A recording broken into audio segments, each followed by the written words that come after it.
सुप्रभात छात्रों।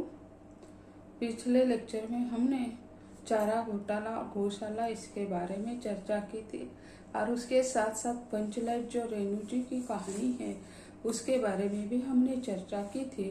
रेणु जी यह आंचलिक साहित्यकार माने जाते हैं, वे आंचलिक उपन्यासकार भी माने जाते हैं। उनका जो प्रसिद्ध उपन्यास है महिलाचल 1954 में प्रकाशित हो गया और उसी समय वे बहुचर्चित हो गए हैं और यह उपन्यास भी बहुचर्चित है महिलाचल। तो पहले वे क्रांतिकारी के रूप में कार्य करते रहे, फिर उन्होंने नेपाल मुक्ति के लिए भी कार्य कर दिया और उसके साथ साथ वे एक साहित्यकार के रूप में भी हमें प्रस्तुत होते हुए दिखाई देते। बहुचर्चित उपन्यासकार कहानीकार ये माने जाते हैं। तो ये पंचलाइट की कहानी जो है वह एक आंचलिक कहानी है। गांव की जो बिरादरी होती है उस बिरादरी का वर्णन इस कहानी में करने का प्रयत्न कर दिया है। पंचलाइट रेणु जी की ये कहानी यानी उनका पहला कहानी संग्रह जो है ठुमरी, इस कहानी संग्रह में यानी संकलित है। तो यह पंचलाइट यानी दो बिरादरी है, एक महतो टोली दूसरी बामन टोली। तो इन दो टोलियों में संघर्ष किस प्रकार होता है, तो यानी गांव में जो पंचलाइट यानी बत्ती लाई जाती है तो वह सुलगाने पर यानी समस्या निर्माण होती है, क्योंकि पंचलाइट तो महतो टोली ने लाई ही, लेकिन उसको सुलगाए से उसे कौन जलाए यह समस्या निर्माण होती है। और गांव में एक लड़का है और वह भी उनके गोधना उसका नाम है, उनकी बिरादरी का है, लेकिन एक लड़की से प्रेम करता है, इसी कारण मुनरी उसका नाम है, इसी कारण उसे अपनी बिरादरी से बाहर निकाला गया है।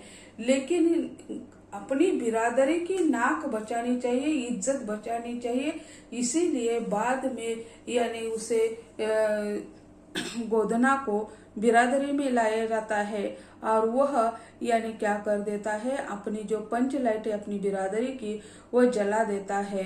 ये इसमें दिखाया गया है। तो सामान्य जनता जो है किस तरह अनेक समस्याओं का सामना करती है ये इसमें रेणु जी ने दिखाने का प्रयत्न कर दिया है। तो बिरादरी की एक पंचायत होती है और इस पंचायत में न्याय होता है, जैसे न्याय निवाड़ा उसमें होता है। तो यह उनका न्याय निवाड़ा एक गांव के चौराहे पर एक पेड़ होता है, उस पेड़ के नीचे बैठकर यह न्याय निवाड़ा होता है। तो उसी तरह यानी महतो टोली में कोई गुनाह कर देता है तो उन्हें दंड दिया जाता है, उसे कोई पैसे देने पड़ते हैं। तो ऐसे पैसे जो इकट्ठे होते हैं वह अपने बिरादरी के विकास के लिए इस्तेमाल कर देते हैं। उसी तरह यानी ये दंड जो है जुर्माना इकट्ठा हुआ है तो ये महतो टोली के लोग कहते हैं हमें उसका सदुपयोग करना चाहिए, इसीलिए वे पंचलाइट खरीद लेते हैं। पिछले 15 महीने से दंड जुर्माने के पैसे जमा करके महतो टोली के पंचों ने पेट्रोमैक्स खरीदा है। इस बार रामनवमी के मेले में गांव में सब मिलकर 8 पंचायतें हैं, यानी जो दंड जुर्माना इकट्ठा हुआ था उसे महतो टोली ने इकट्ठा कर दिया और उसे मेट्रोमैक्स यानी बत्ती जो है ज्यादा प्रकाश देने की गैस बत्ती उसे कहते हैं, तो वह खरीदी है। और जब रामनवमी का जो त्योहार आता है तो उस त्योहार में वह अपने हर एक टोली की एक बिरादरी होती है तो वह अपने अपने समारोह आयोजित करते हैं। एक गांव है लेकिन एक ही गांव में 8 पंचायतें हैं, 8 लोग यहीं पे रहते हैं, 8 जाति के, हर एक जाति की अलग अलग सभा चिट्ठी है, 8 जातियां है और हर एक जाति की अपनी अपनी सभा चिट्ठी है, यानी यह सभा उनकी हर एक की होती है।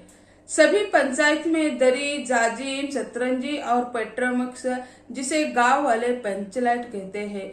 हर एक बिरादरी की अपनी अपनी पंचायतें हैं, उसके बैठने के लिए सभा होती है, तो दरी होती है, झाजम उसे बोलते हैं, और फिर शतरंजी होती है और ये अपनी एक पेट्रोमैक्स यानी जैसे गैस बत्ती या उसे पंचलाइट कहते हैं। तो हर एक बिरादरी की होती है और उस बिरादरी का जो मुखिया होता है उसके घर में ये सारा सामान होता है।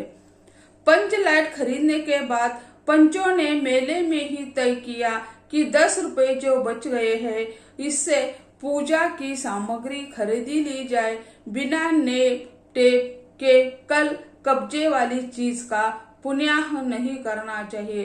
अंग्रेज बहादुर के राज में भी पुल बनवाने से पहले बलि दी जाती थी। तो यह पंचलाइट खरीदने के बाद 10 रुपए बचे थे, तो इस लोगों ने निर्णय कर दिया जो वो 10 रुपए बचे हुए हैं वे भी काम में लाएंगे। और कैसे काम में लाएंगे, तो उससे वे कहते हैं कि यानी उसकी पूजा करेंगे, कल ही हम उसकी पूजा करेंगे।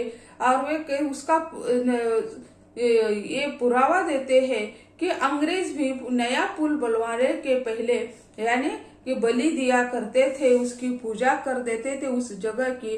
तो हम उससे नया क्या कर रहे हैं, हम तो पंचलाइट की पूजा करने जा रहे हैं।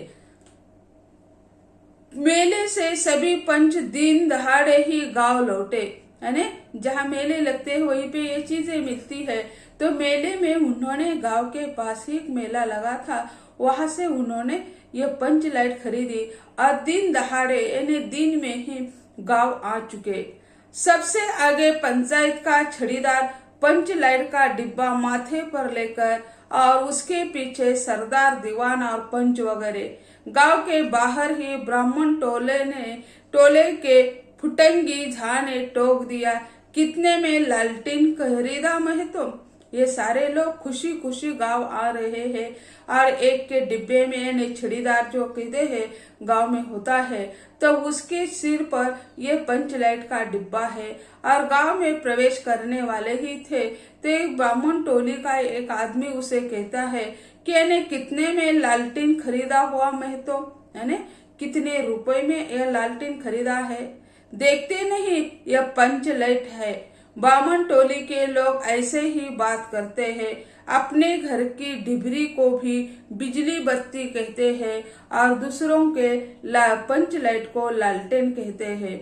लालटेन यानी दिया जो कहते हैं, छोटा लालटेन होता है घर में हम जलाते हैं। तो ये लोग कहते हैं ये ब्राह्मण टोली को यानी यही है कि यानी क्या है, दूसरे की हर चीज को छोटा महसूस कर देना।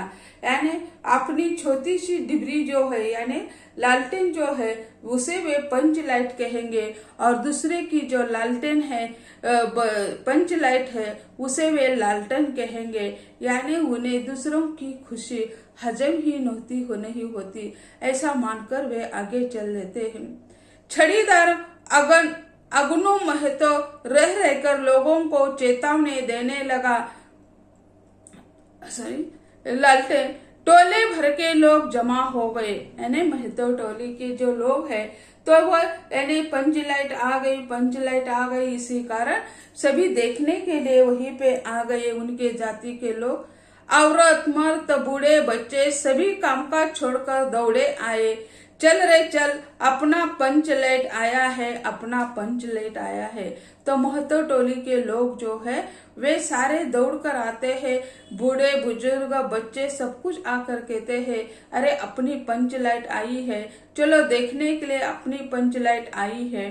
तो ऐसे वो पंचलाइट देखने के लिए महतो टोली के लोग इकट्ठे होते हैं। छड़ीदार अगनु महतो रह कर लोगों को चेतावनी देने लगता है, हाँ जरा दूर से छू ना मत करो, ठेस न लगे। तो वो कहता है देखो अपनी बिरादरी की यह पंचलाइट है, देखो उसे धक्का न लग जाए, ऐसा वो उसे यानी बता देता है।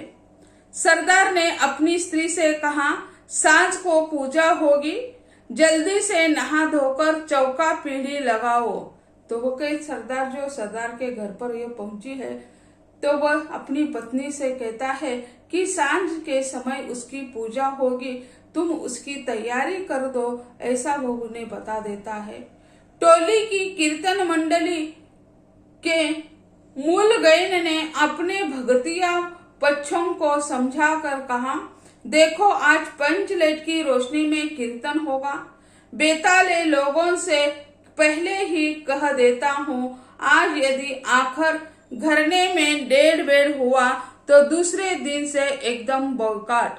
तो यानी कीर्तन मंडली उनके जाति के हैं महतो टोली के, तो वह लोगों से बताते हैं कि आज रात क्या होगा, इस बत्ती के प्रकाश में यानी कीर्तन होगा, आप जल्दी जल्दी आ जाइए, ऐसा वो बता देता है। औरतों की मंडली में गुलरी काकी गोसाई का गीत सुनाने लगी। छोटे छोटे बच्चों ने उत्साह के मारे बेजगह बेवजह शोरगुल मचाना शुरू किया। औरतों के यानी महतो टोली में यह गुलरी काकी जो है वहाँ की यानी प्रतिष्ठित नारी मानी जाती है। तो उसे वह पंचलाइट को देखती है तो उन्हें गोस्वामी तुलसीदास के कई पद याद आते हैं और वह गाती है। तो क्योंकि रात में यह पुरुष मंडली भजन गाने वाली है, तो यह गुलरी काकी जो है दिन में ही यानी इसके रामचरितमानस हो या कोई गोसाई तुलसीदास जी के कई पद गाने लगती है। तो उसी समय यानी छोटे बच्चे जो है वही पे शोरगुल मचा देते हैं। औरतों की मंडली में गुलरी काकी गोसाई का गीत सुनाने लगी। छोटे छोटे बच्चे ने उत्साह के मारे बेवजह शोरगुल मचाना शुरू किया। सूरज डूबने के 1 घंटा पहले से ही टोले भर के लोग सरदार के दरवाजे पर आकर जमा हो गए। पंचलाइट कहने लगे, यानी शाम के वक्त ही पूजा होने वाली थी, दिन में उसे जलाने से कोई फायदा नहीं है। इसी कारण सरदार या पंचों ने निर्णय कर दिया कि शाम के वक्त हम उसकी पूजा करेंगे। तो सूर्यास्त होने के पहले ही 1 घंटे पहले ही गांव के कई लोग आकर वहीं पे इकट्ठे हो गए और कहने लगे कि पंचलाइट के सिवा और कोई गप नहीं, कोई दूसरी बात नहीं। सरदार ने गुड़गुड़ी पीते हुए कहा, यानी ये लोग है महतो टोली के, उन्हें यह पंचलाइट नहीं है, इसी कारण उसकी ही यानी चर्चा होने लगी है। और वे कहते हैं कि अपनी टोली की यानी यह पंचलाइट है, पंचलाइट आई ऐसे कहते हैं।